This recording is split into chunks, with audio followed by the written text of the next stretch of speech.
Binance je izbacio novi hodl airdrop. Radi se o projektu StakeStone i o njihovom tokenu STO.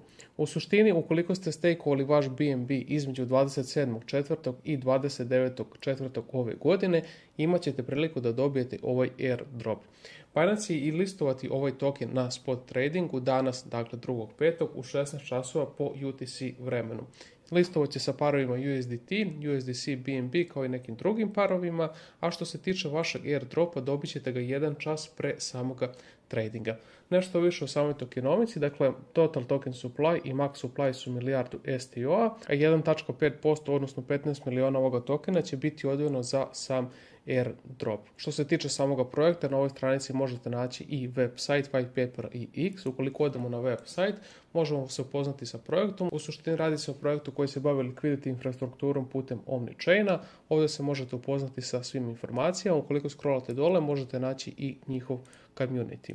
Sada ću pokazati kako možete dobijati budući airdropove ukoliko se pretplatite na Binance Simple Earn. Otićemo na Earn i kliknuti na Simple Earn. Ovdje ćemo sada vidjeti sve parove koje Binance nudi, mi ćemo izabrati BNB. Kada smo došli do ovdje, vidimo da imamo opciju Flexible i Locked.